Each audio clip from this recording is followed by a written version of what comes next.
Today, we're taking a look at a recent and shocking display of Hindu extremism in Leicester, a city in the United Kingdom. For some background information, this past Saturday, Leicester witnessed a scene that mirrored the streets of India's most dangerous regions for minorities. Groups of men led a march along Green Lane Road, a predominantly Muslim and Sikh area. These men were majority Hindus, they were Hindus, and they were chanting the Hindu religious slogan, Jai Shri Ram, meaning glory to Lord Ram. But this is a slogan that has been co-opted by Hindu extremists, and it's commonly raised by Hindu supremacist mobs as they beat and lynch innocent Muslims to death. Groups of people from both sides subsequently came out in the streets to protest, resulting in physical altercations and a newly opened fault line that exposed the deep rot of Hindu supremacism within the diaspora. Unfortunately, while the Hindu extremist mob was a shock to see on the streets of the UK, it had not appeared without warning signs. This incident follows a series of provocations, including chanting outside mosques, targeted mob attacks on Muslims, and vandalism to homes and businesses over recent months. While faith leaders have shared statements of solidarity and appealed for calm, there is criticism locally of what some see as the inaction of law enforcement officers who failed to disperse the mobs. The media has also had a largely muted response to what is very clearly a march in support of violent Hindu supremacist ideals. At least 47 people have been arrested as of now, but tensions still remain among local groups. And there's also the growing concern that more displays of Hindu extremism could surface in other cities across the United Kingdom. And the implications of this type of extremism targeting people in yet another secular democracy are staggering. Indian Muslims, Christians, Sikhs, and Dalits are no longer unsafe only in India, but in diaspora communities around the world. Today's panelists are here to share an insider's viewpoint into what happened in Leicester and the implications of growing Hindutva in the United Kingdom. But before we get into that, I want to take a moment and play this week's India Genocide News Roundup so that we can have some background on what's going on in India as well.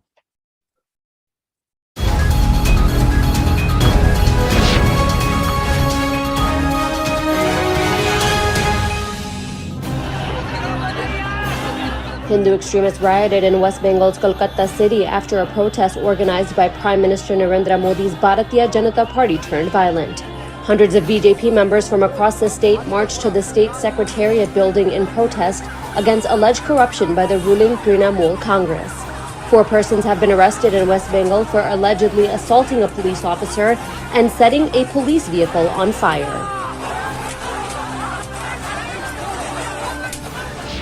मुस्लिम पक्ष की petition है order 7 rule 11 की वो reject कर दी गई है. In defiance of the law, an Uttar Pradesh court has allowed a plea demanding that Hindu supremacists be allowed to perform prayers in the historic Gyanvapi Mosque to go to trial.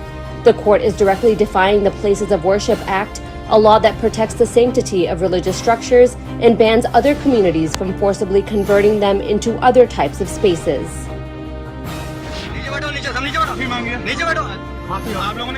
Hindu extremists in Uttar Pradesh state attacked a group of Muslim men for praying by the side of the road.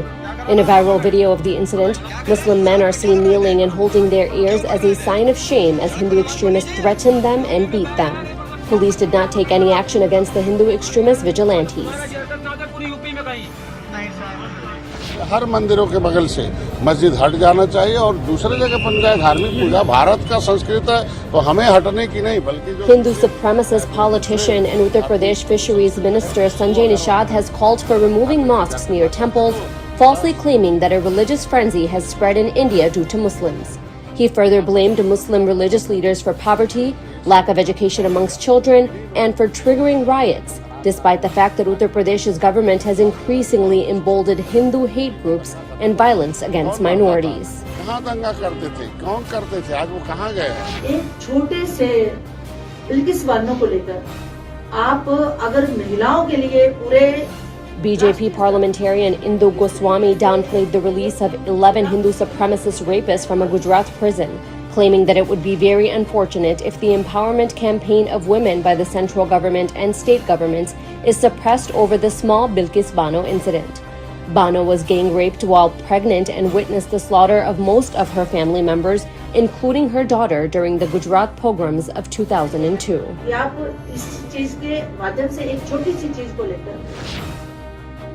Despite being granted bail by the Supreme Court, Muslim journalist and prisoner of conscience Siddiq Kapan continues to remain in prison, as a case being probed by the government's enforcement directorate against him is still pending.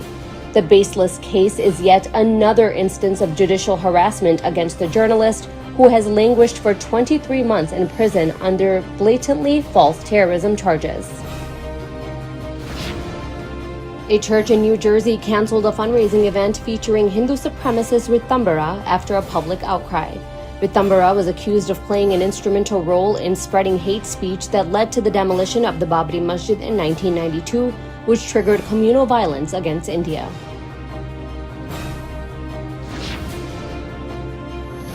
Around 17,000 Muslim students were forced to skip their exams following the Karnataka High Court's unconstitutional ban on hijabs in schools. Senior advocate Huzaifa Ahmadi told the Supreme Court that the High Court's order is insensitive and blocks the Constitution of India. The Supreme Court is hearing challenges to the order after a lengthy delay, refusing to treat the matter with urgency.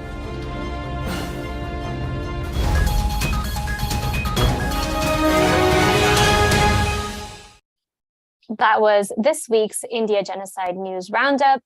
Now we're going to move on and talk about what's going on in Leicester. For those of you who don't have a background on what has happened, we'll be playing this brief news report to talk about some of the details behind the incident and see what reporters are saying.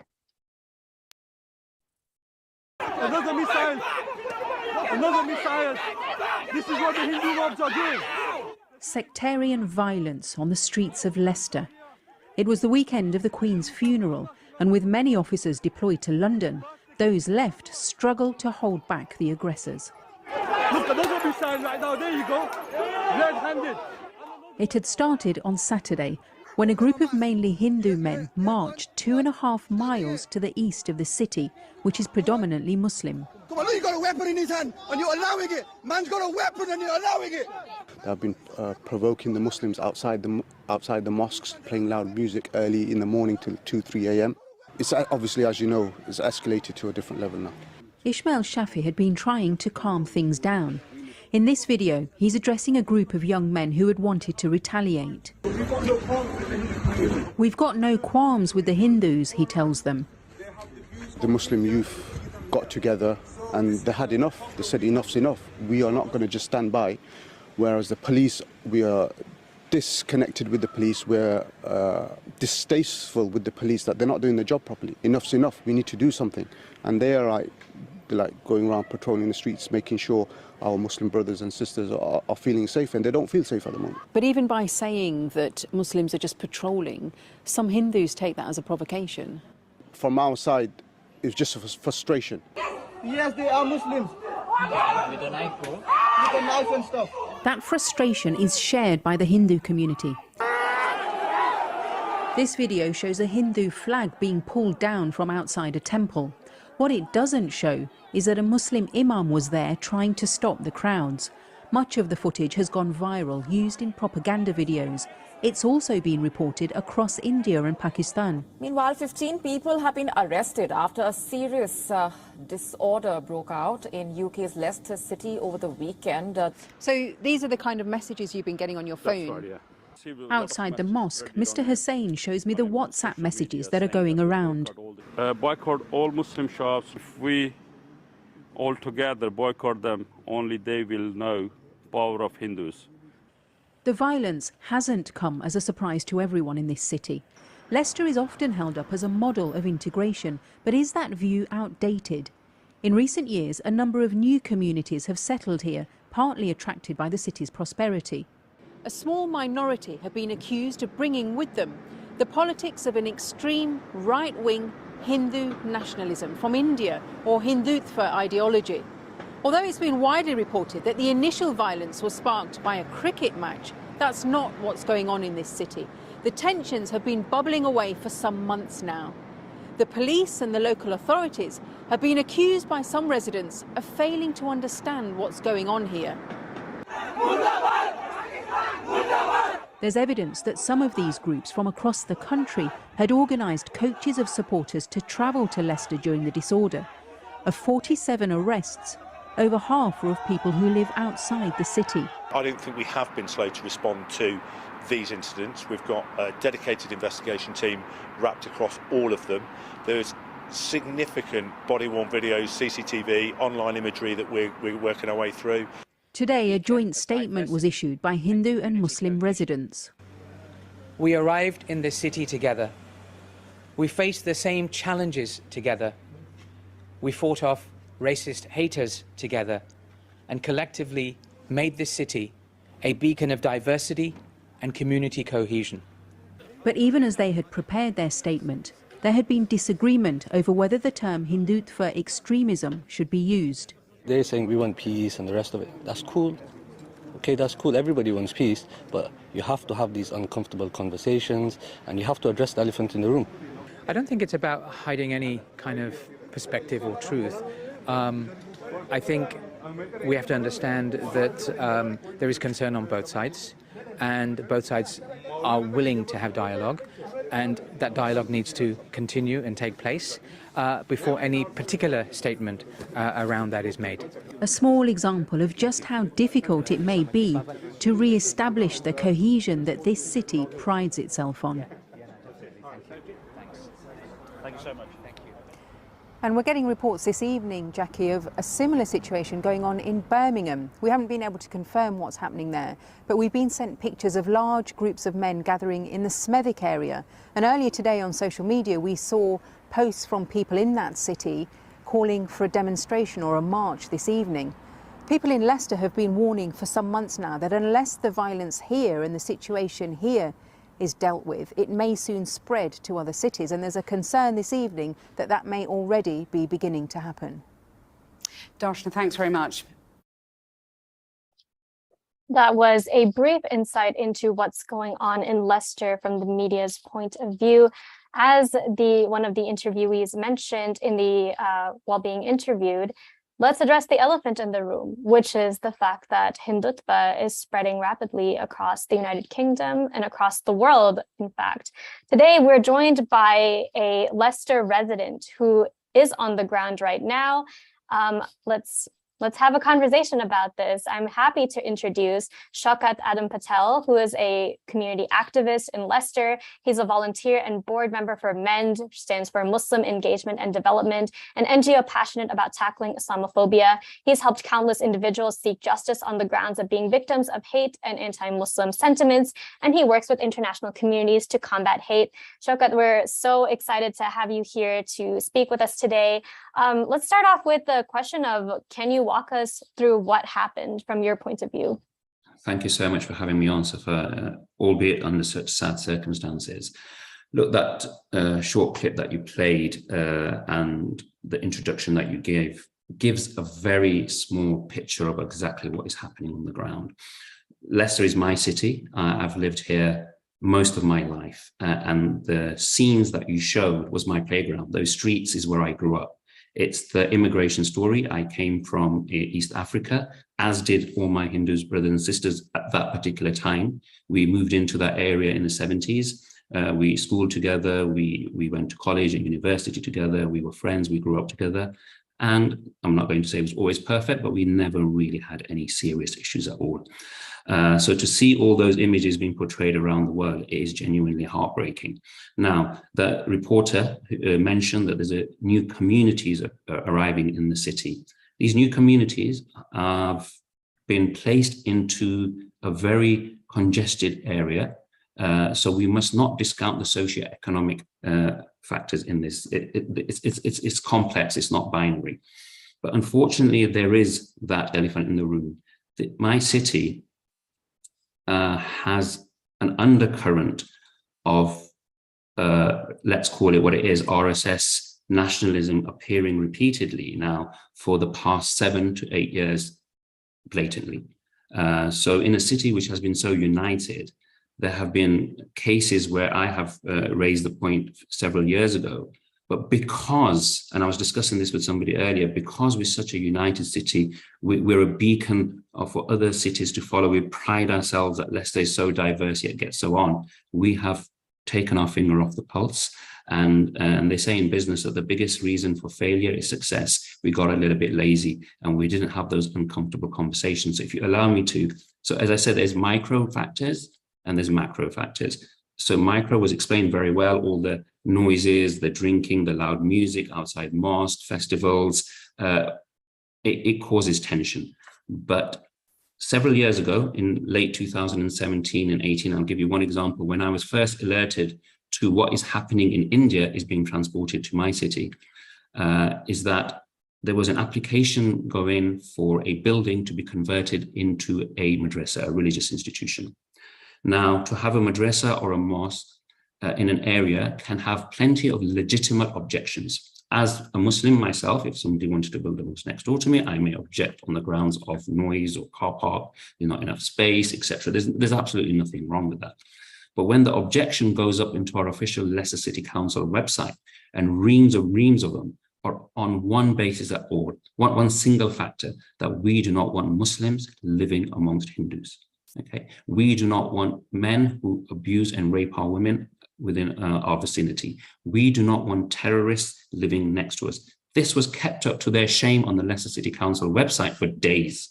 And at that time, I saw the politicization of it because the MP off the record, who was trying to curry favor of his constituents, look guys, why don't you build your mosque in a Muslim area? Let them have their temple in a Hindu area. This is ghettoization of the Muslim of the entire community, divide and rule, and it was only going to end up in the scenes that we see today. This is from our authorities. I'll go very quickly because I know that we're short of time. If we go to, we had an election in this country in 2019. The city and the area where this violence has erupted has been traditionally what we call a Labour seat. Okay, so the Labour Party was in power there for over 30 years. They had a majority of over 25,000.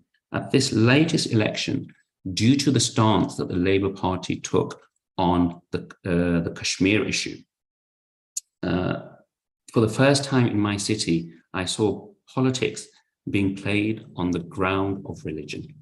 So we have people from the overseas friends of BJP canvassing on our doors. We have leaflets coming through our doorsteps saying that if you were to vote for the Labour Party, you are voting for poison because they are the party that support Muslims, and you should vote for the alternative party, which is the Conservative Party, who had put in a Hindu MP, and none of these were official documentation, so I must make that very clear, that a vote for him was for a vote for purity, and a vote for Labour would be a vote for poison. And this was blatant, and this majority was cut down from about 24,000 to about 2,000. And I was speaking to that community that that lady alluded to, a new community in our city, who are on the lowest socio-demographics of this country, who are living 10, 15 to a house, who are working 14, 15 hours a day, who are making ends meet. And the only thing they were saying to me that we cannot vote for the Labour, which is traditionally the working class party, because they support the Muslims and we cannot vote for them. And they were outside polling stations asking people, who are you going to vote for, telling their community to vote for just that. So that's a very brief, obviously these recent riots is an amalgamation of the undercurrent and a lot of socioeconomic factors. So I hope I've done some justice in explaining what the situation is.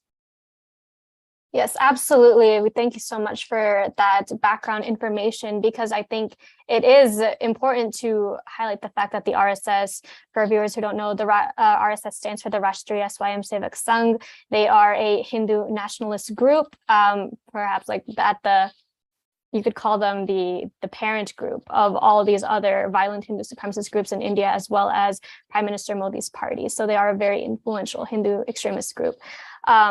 So it's saddening to hear that this has been going on for a while. Can you walk us through the specific marches that we saw in that video that took place in Leicester? What happened there? So the national narrative was initially that this erupted after a cricket match, which is completely inaccurate. Leicester is a city of majority Indian people.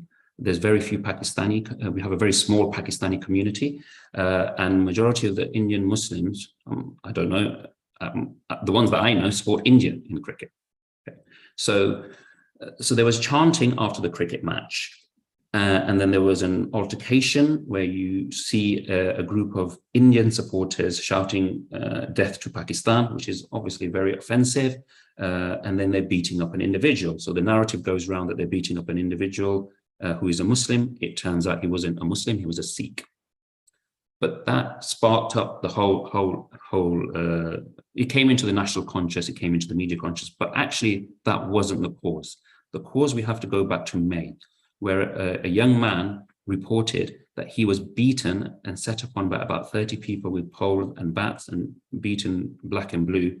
And I have had a witness statement from this individual, and he claims to have been beaten after having been asked what his faith was.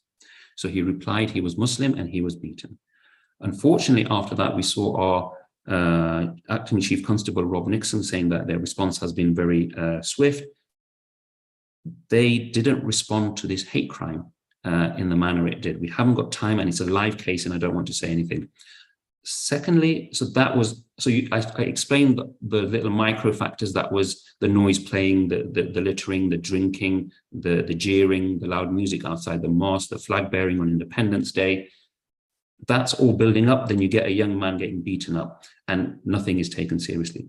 Then the cricket happens. Then after the cricket, people think, well, what's going on here? The very next day after the cricket, another young man gets set upon. Again, I have met him firsthand. He's got broken bones in his hand, on his arm. He was set upon by 10 people. Again, he claims that he was asked what his religion was, and when he told him he was Muslim, he was brutally beaten up. And this young boy he looked in a bad state, and this was several weeks after the incident. So this news came out, and therefore the Muslim community was really, really agitated, as you heard the young man saying that the police weren't doing anything. So they came out to show that, look, this is not acceptable anymore.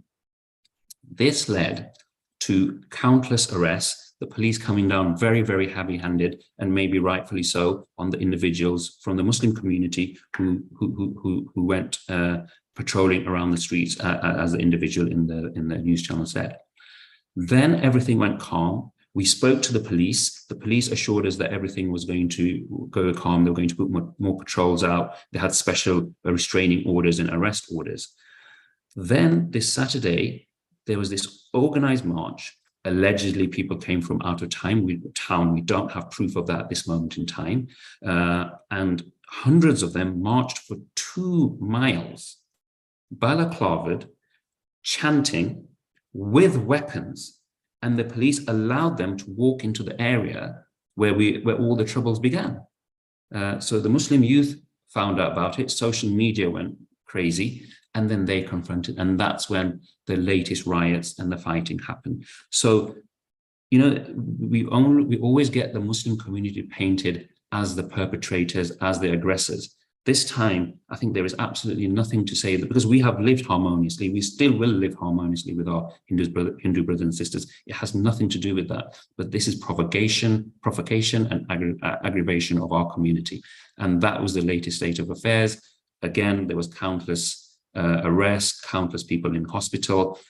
Now, unfortunately, because we haven't managed to contain it in our city, it's spreading to other cities around the country. People with good intentions or ill intentions are coming into our city. As I said, majority of the arrests that were made were for people from outside our city. So they've opened up a can of worms. It's kicking off all over the place.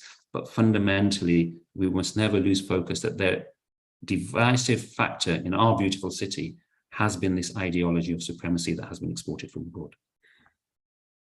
Thank you for that clarification. Appreciate the background information there. And I do want to touch upon one thing that you mentioned, which is that this group marched through an area that is predominantly Indian. Is that what you said? So that area is predominantly mixed. Okay. It's the Muslim community were there before this new community arrived there very recently. But they've been living together. I mean, I don't want to mention this community repeatedly for 2 reasons. One, I'm an immigrant to this country, and you label them, you give them a stigmatization, and then you represent the whole community because of the work. Secondly, I don't want this community to be thrown under the bus. because the narrative is, oh, they're new to this city, they don't know how culturally we live together, and not address that there is an ideology behind this. So people are keen just to make them the scapegoats and say, oh, it's just because it's them, and then wash their hands of the real issue. Got it. Appreciate the clarification. Now, I don't want to also discount the fact that Muslims report, as we saw in the video, pulled down a flag and did surround a temple. There was a vandalism that occurred. But I do want to ask, has the Muslim community adequately, I think we did see in the video that there was an imam who tried to stop it, but in your view, the Muslim community, have they condemned this adequately? Absolutely. I mean, there's absolutely no place in civilized society, civil society or religious society for such behavior. I mean, our religion teaches us that we have to protect all places of worship. And as I know the imam who tried to stop that individual from climbing up on there, and he was not interested in any form of religiosity at the time. He was out from our city. It's completely unacceptable, and we have universally condemned it. Got it. And now on the flip side, going back to the elephant in the room, has the Hindu community in Leicester done enough to denounce Hindu nationalism up front? Up to this stage, we have not had any acceptance that this ideology even exists. We're very far away, and there may be multifactorial reasons. We are going to be having conversations, the uncomfortable conversations, as the Pundit said in our unity statement. But there's not even an acknowledgement that there is even an ideology that is divisive. Forget that it exists in Leicester and that it needs to be condemned. I see. Now, how have relationships between Hindus and Muslims been impacted after this? I think we really need to get a hold of this. I have children, and my daughter came in very upset yesterday because in a school where there has never been any indication of Hindu Muslim, even she goes to a very good school, and yesterday she came home, she was virtually crying because she had to sit in a room hearing, because people could tell that she was they were saying it loud enough for her to hear, that these Muslims are causing trouble again in our beautiful city, and it's always the Muslims, it's always this, and the headmaster has sent a message out today. I haven't read it yet, but apparently it alludes to the cricket match, so I might have to give him a call and have a chat. But unfortunately, it is going to cause problems and disharmony in our schools. I'm sorry to hear that your daughter had to go through that.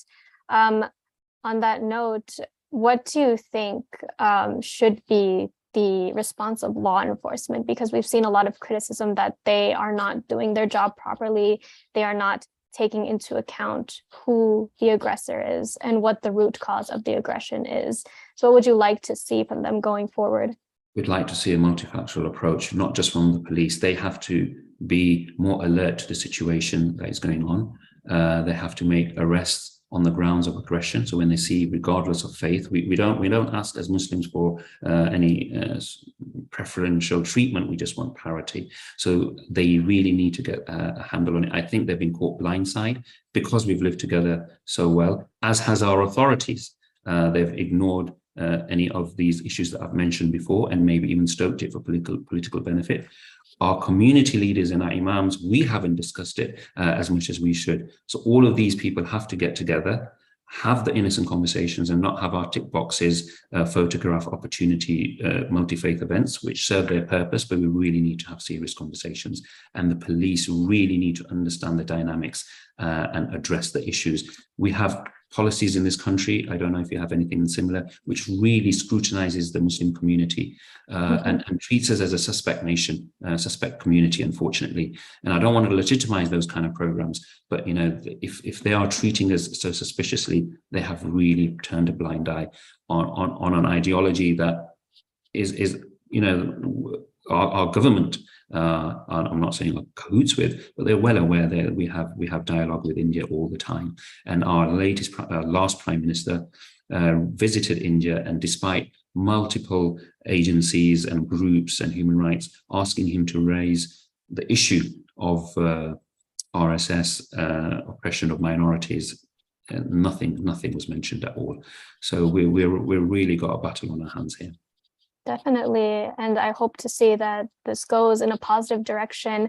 One last question, going back to, again, these tough conversations that we need to have there been Hindu allies that have come out in support of the Muslim community, or do you see that it's a little bit lacking in that department? We would like to see more. I would like to see more. I see. That's very unfortunate. I hope to see that hopefully Leicester is able to grow from this, and we're wishing both communities all the best, that you're able to work through this. And we thank you so much for joining us here today, Shaukat. We appreciate all your insights. Thank you so much for your time today. Thank you for the opportunity. Of course. I'd like to turn it over now to Mr. Kaval Baradia, who is an organizer with South Asia Solidarity Group, an anti-imperialist, anti-racist UK-based organization committed to supporting, publicizing, and building solidarity with people's struggles for justice and democracy and against exploitation, gender and caste-based oppression, imperialism, war, and the so-called war on terror in countries of South Asia. Kaval is based in London, and his family are from Leicester. He is a political economist working with multiple grassroots movements and NGOs seeking justice for the legacy of enslavement and colonialism, including the demand for systemic change. Welcome. Thank you for joining us today. Now, I want to ask very quickly, tell us, I understand that you're a researcher with some background on the spread of Hindutva abroad outside of India. Can you tell us, from what you understand from your research, about how Hindutva is taking root in the United Kingdom? Firstly, thanks very much for having me on. It's a pleasure to meet you all, and really excellent to get such a detailed description of exactly what's going on by Shaukat. So thank you very much for giving us that background. And I know it's emotionally draining also to do that, especially given the direct impact that it's having on you and your family. But I really appreciate you doing that. I think it's important to go back a bit in time to see, and I think Shaukat alluded to this, that many Gujaratis and Indians in the UK came in the first wave of migration, big migration, from the 1950s, 60s on, via East Africa. And it was actually during that time that we were in East Africa that the RSS came to Nairobi and set up its first international branch there. And that was a relatively successful branch, actually, that it did set up. When the process of Africanization happened and the independence of those countries occurred, many came to the UK, settled all over the UK, but in Leicester, in particular, where my family ended up being based, affiliated RSS-affiliated organizations also became established there in Leicester, as well as in other places in the northwest of London, as well. So it's been a process of traveling with the diaspora. I could talk a little bit more about how that's impacted new arrivals coming from India today. That Shaukat mentioned that it's important not to necessarily out those communities, but like the racism that we faced 40, 50 years ago, they are also facing similar racism, not just by far-right extremists, white nationalists, but also elements of our own communities who have a certain amount of privilege compared to those communities as well. That's the broad outline of how really the RSS, how it's traveled out of India through East Africa and here into the UK. Got it. Thank you for that background information. I want to talk a little bit more about the RSS's influence in the UK right now. So for years, as Shaukat touched upon, it's been said that the RSS has been influential to a pretty strong degree in UK politics. As he mentioned, there was the canvassing before the election, calling the Labour Party poison. Can you speak more to that, to the specifics of how the RSS became so influential in the UK? What are the consequences of that influence that we're seeing right now?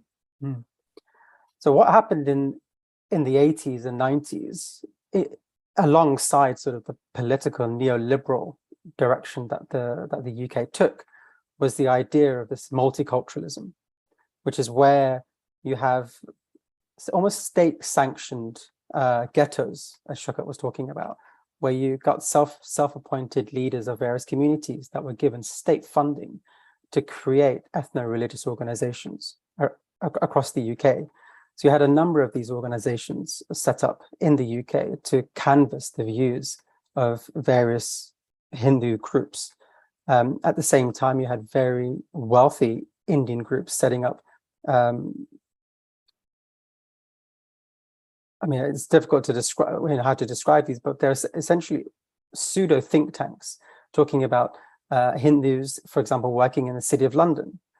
So they're, if you think about the Rishi Sunak and Priti Patel types, there's a lot of people that are in that domain working in business and finance who also have set up these organizations to try and influence government policy. Shaukat mentioned the 2019 election, but even before that, you had a quite a sinister program of allyship between the Conservative Party here in the UK and Hindu supremacist organizations, when the UK was close to putting caste discrimination into its equalities law in 2017. They essentially, with the help of the National Council of Hindu Temples, for example, were basically given a quid pro quo, which is that if you get caste discrimination taken off the equalities law, we'll make sure that you come into our temples and we'll garland you and give you the opportunity to speak to our crowds and ultimately influence votes, almost like a policy for votes type scandal. And any criticism of that obviously then gets entrenched into this Hindu phobia, which again is essentially a false allegations. And the Tory party has been instrumental in allowing the rise of kind of Hindu phobia, that word to be mainstreamed here in the UK. And it's got a template for that. The template is obviously with the Israeli lobby here in the UK, which is also extremely powerful. You've got similarities. You've got, for example, a Hindu hedge fund manager, Alpesh Shah, who runs a very wealthy Hindu lobbyist organization, writing to Narendra Modi saying that like what Israel has done to Jews all around the world, Modi should do the same to Hindus and give protection whatever they are and what nationality they are. And that's something that actually the Tory party has sided with, rather than, and obviously standing up to, especially if you think about the extent to which weapons from the UK are sold to Israel and to India as well. That is incredibly interesting to hear that you mentioned that Hindu phobia is being used by the Tory party to legitimize this kind of nationalistic rhetoric, because actually from the United States point of view, we see Hindu nationalists here relying on the liberal politics of the Democratic Party to say we're facing Hindu phobia. Do you see that as well on the liberal side, like with Hindus who identify as politically liberal, but also weaponizing this rhetoric of we are a minority facing racism, discrimination, not to undercount that, but coding it in the language of Hindu phobia to demonize Muslims? Yes, absolutely. I think if you push liberals far enough, they're not socialist, they're not anti-capitalist. They are very much part of sort of fascistic capitalism, And that's where a lot of the power of the RSS lies, if you think about global relations between the G7, India, Israel. So there's absolute connections between Hindu liberals, and actually many of the first wave of Gujarati Hindus that came from East Africa are absolutely conservative voters. If they don't vote conservative, they may vote for Liberal Democrats or the Labour Party, but they certainly wouldn't vote, for example, for the Social Democrat Jeremy Corbyn, because, as Shaukat mentioned, that was the time when the Labour Party was supporting the autonomous political activities in Kashmir. And standing against and also standing up for Palestine as well, which the liberal parts of the Labour Party and everything right of that doesn't do. Got it. Appreciate the clarification. So from your research, it's sounding like, well, from what you've said so far, it's sounding like the majority of Hindus across the spectrum have become sympathetic to Hindu nationalism. Like, in your experience, is that true? Like, how much of the Hindu community has become sympathetic to Hindu nationalism, if not outright supporters of it?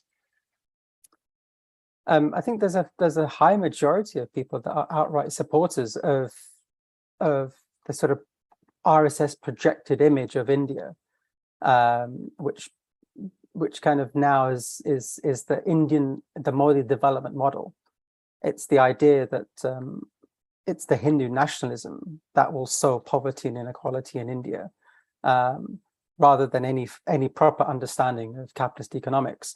It's a kind of reductionism of politics, where their belief in India for a homogenous group of people is the best way to solve India's issues. So there's a as much as there's a religious aspect to it, it's tied into this development model that Modi is and the BJP have been pushing on the ground, and that gets a lot of credence with liberals here in the UK, conservatives, Hindus in the UK, who do, we all want to see global levels of inequality addressed, but any research within capitalism tells you that you need inequality for capitalism to work. It can't survive without it. But the average citizen falls for that right-wing rhetoric quite easily.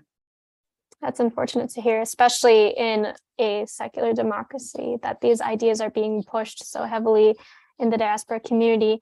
I want to turn back to one other thing that Shaukat mentioned, which is that Muslims are very often and historically even demonized by law enforcement in the UK. How do you think the police and media response would have been different if there was clear, hard evidence that Muslims were the aggressors in the event that happened in Leicester? So are you asking how the policing and the state response would have been different if it was clear that Muslims instigated the issue? Mm-hmm. I worry about what could have been the response. I don't think they would be allowed to carry weapons for 2 miles, for instance. We had 2 weeks ago the killing of a black man, Chris Kaba, in Croydon, for driving a car unarmed. I don't think that the Muslim community is next in the line after black people.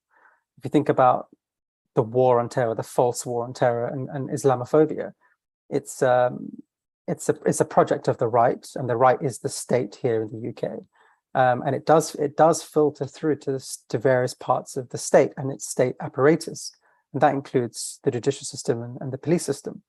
We know that the police is structurally racist, but within that, there's a couple of issues that we need to draw out. One is that Hindus are presented as the model minority, because if you think about wealth in the UK, Hindus have fairly similar wealth to white people, which is Hindus are by far the highest earners of income, almost on par to white people here in the UK, with Pakistanis and Muslims further down, Bangladeshis even further down than that.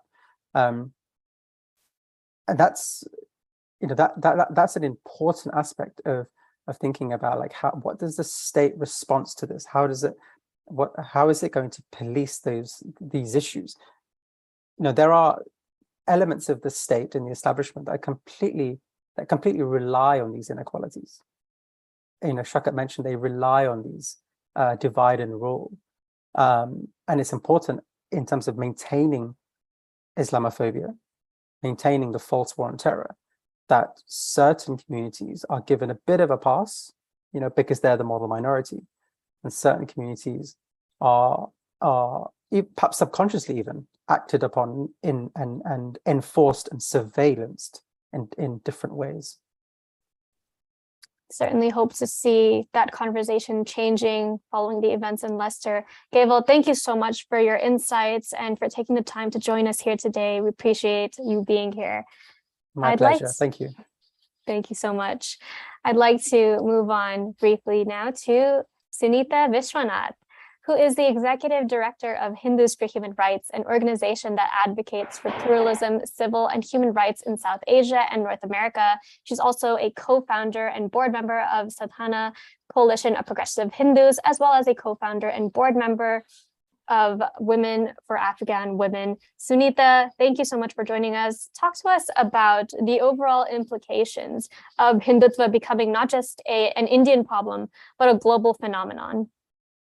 Thank you, Safa, and thank you to everybody for such a really rich conversation.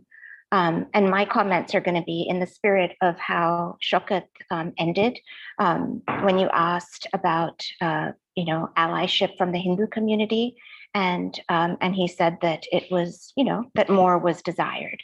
So in that spirit, please accept my few remarks here. I'm Sunita Vishwanath, Executive Director of Hindus for Human Rights. I grew up in both South India and East London. While I have many positive memories about growing up in the United Kingdom, I also remember what it was to be Asian in London in the 70s and 80s. In my primary school in East London, in Stratford, gangs of white boys would gather after school to chase an Asian boy, chanting, "We're going Paki bashing." Luckily, we girls weren't targeted in this way, but I remember the terror on the faces of the Asian boys in my school as the school day was winding up and the hunt would begin. I knew that that term Paki meant me, and I didn't, and my family didn't say, "Hey, we're Indian, not Pakistani." There really was this sense of unity in the face of that kind of visceral racism. I'm sorry about the background noise here. So I've lived in the States for many years now, and it's been very painful to see the communal violence in the United Kingdom these past few days, and I know for longer. I've been in touch with both friends and family in the UK, and activists and community members and religious leaders in the past week trying to make sense of what's going on right now. Hindus for Human Rights are categorically against the hatred and bigotry of Hindu nationalism, Hindutva, and all religious extremism. This isn't in question, but we waited to find out the holistic picture of what's going on, and we waited for some nuanced reporting. Initially, the news was incredibly polarized and polarizing. The news from India and right-wing Hindu sources would have us believe that the main trigger was Muslim on Hindu violence because of the cricket match. Whereas more progressive platforms were sharing that busloads of Hindutva-aligned men were arriving in Leicester from other cities in buses in order to provoke violence by chanting Jai Shri Ram in front of mosques and threatening and perpetrating violence. These platforms didn't mention that there were some incidents where temples were targeted and there was some violence by Muslims against Hindus. What we've learned, and this is unsurprising, is that the tensions between Hindus and Muslims in Leicester and many cities in England have been brewing over the past decade.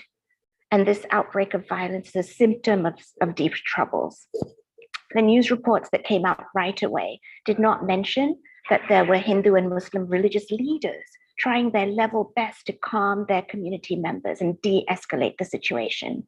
When we saw yesterday and day before images of Muslims gathered outside a temple in Birmingham, Hindutva social media handles suggested in this menacing way that violence was likely. In fact, the Muslims were gathered outside the temple for a peaceful protest because they were under the impression that the temple was going to platform Hindutva hate monger Sadhvi Ratambara, the same hate monger that Hindus for Human Rights, Indian American Muslim Council, and other progressive groups in the United States have been protesting as well. What's more, we saw the video on social media where a Muslim gentleman he's standing in front of the temple and he's asking the protesters to go home because the temple actually uninvited the so-called Sadhvi after a dialogue with the Muslim community members. This is the kind of nuance we need to understand as we frame the issues and decide how to respond. And as a Hindu organizer, if we are to shift any Hindus at all away from, believing the hatred that's coming through their WhatsApp, this kind of message has to reach them. The communities that have lived in England for decades are not interested in violence. Local people, including a British politician of Indian origin, a Muslim actually, that I spoke to, told me that they feel certain that information, or should I say misinformation, coming directly from India is what is stoking the issue and bringing things to a violent boiling point. I was encouraged by a conversation I had with a friend in Bradford who told me that Hindus and Muslims in that city are hopefully coming together to jointly issue a statement. Hindu family, friends, and community members I spoke to are very aware of the dangers of Hindutva, but are afraid to speak because they know there are huge risks.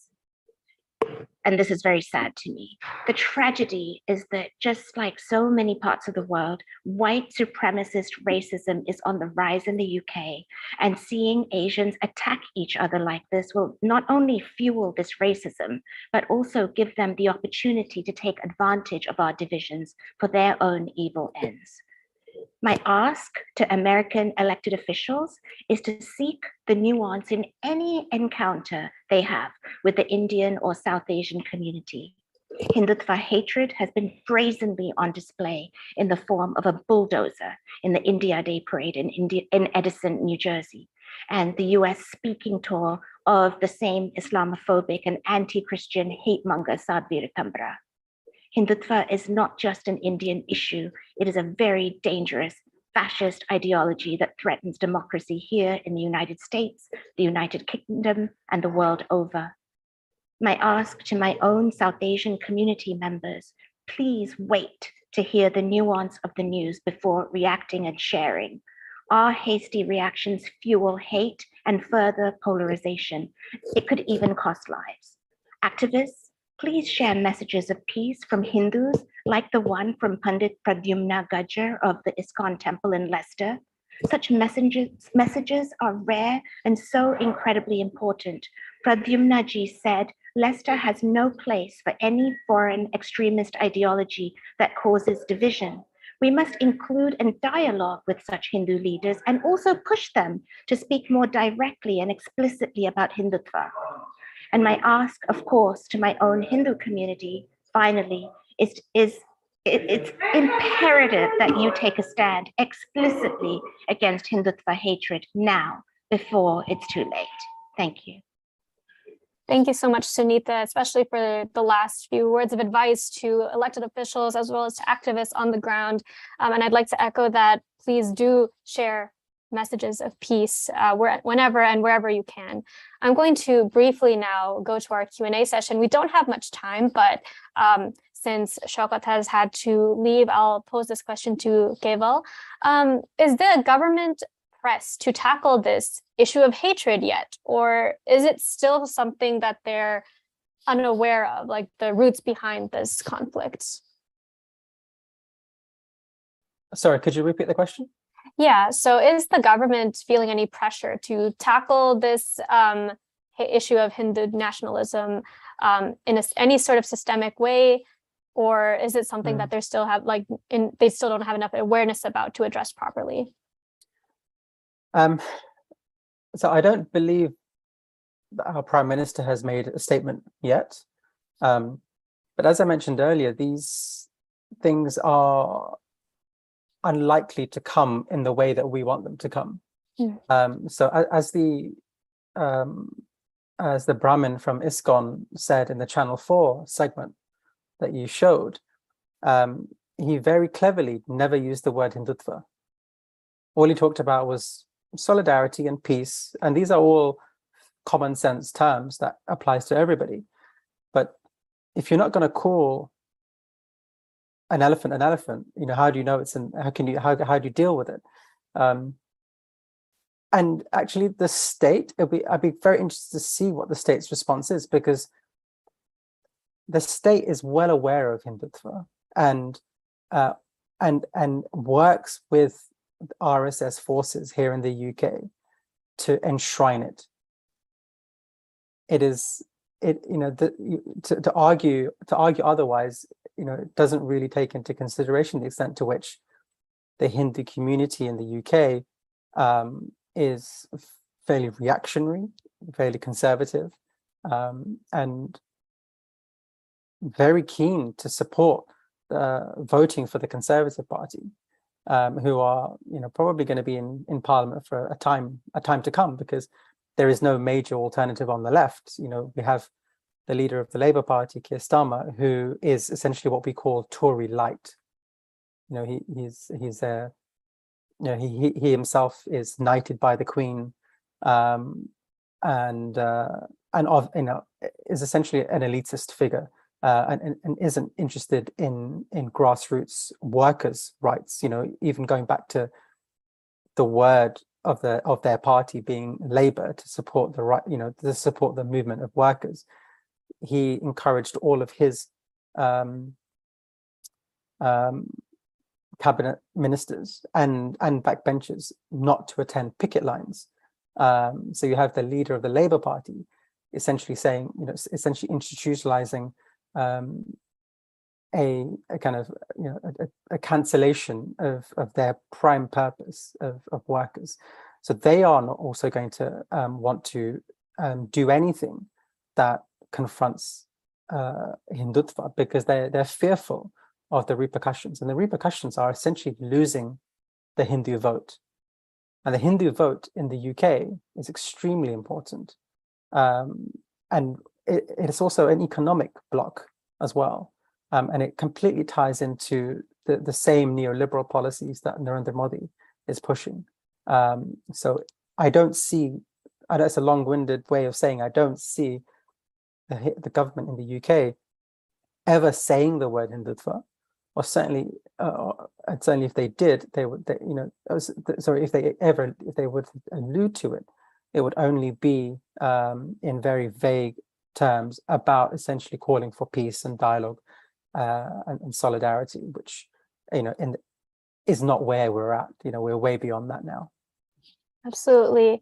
Now, as a follow-up question and to wrap up our Q&A, I want to ask, what can people outside of the UK do in order to, not even put pressure on the local authorities, but to encourage that, you know, they take a closer look at the situation and deal with it properly? What can our allies or your allies outside of the UK do to help out the situation, if anything?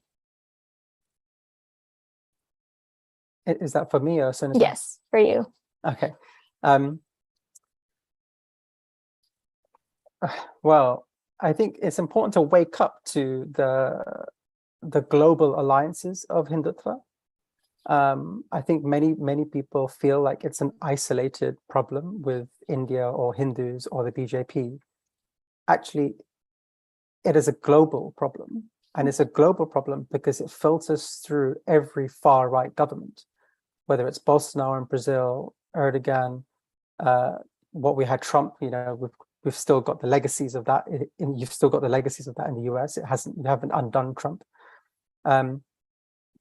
Israel. These are far-right fascistic governments that are in place, and the only way that they can be in place is by ratcheting up a communal division. That the last thing that they want is solidarity. between faiths and between communities and between genders, or rather kind of between organizers of feminist politics or environmentalists. They don't want any sort of solidarity movements to build from the ground up, because that's a threat. It's a threat to global capital, and that's a key issue. So for me, I think what people can do around the world is to understand how this is a global phenomenon that connects up all of the the real big evils of society today, including the industrial military complex, and the right wing, how they necessitate that in order to keep themselves in power. Okay, well, thank you so much for that answer. And thank you again for your time, for joining us here on this panel. Thank you also to Sunita for being here, and also to Shaukat, who did have to drop off. But to all of you, we appreciate your time. Thank you so much for shedding light on this issue, and also for dropping that call to action to educate ourselves. I do want to point out that our coalition partners, so Indian American Muslim Council, Hindus for Human Rights, and our partner organizations do have resources available for people across the world to educate themselves on the nature of Hindutva, its roots, what's going on in India. And we encourage people to get informed, because that is the only way, as we keep saying, to address the elephant in the room. That's all the time we have for this week's Congressional Briefing. Huge shout out to the co-organizers of this briefing, which includes Genocide Watch, World Without Genocide, Indian American Muslim Council, Hindus for Human Rights, International Christian Concern, Jubilee Campaign, 21 Wilberforce, Dalit Solidarity Forum, New York State Council of Churches, Federation of Indian American Christian Organizations of North America, India Civil Watch International, Center for Pluralism, American Muslim Institution, Students Against Hindutva Ideology, International Society for Peace and Justice, the Humanism Project, and Association of Indian Muslims of America. Thank you once more to our panelists and to our attendees.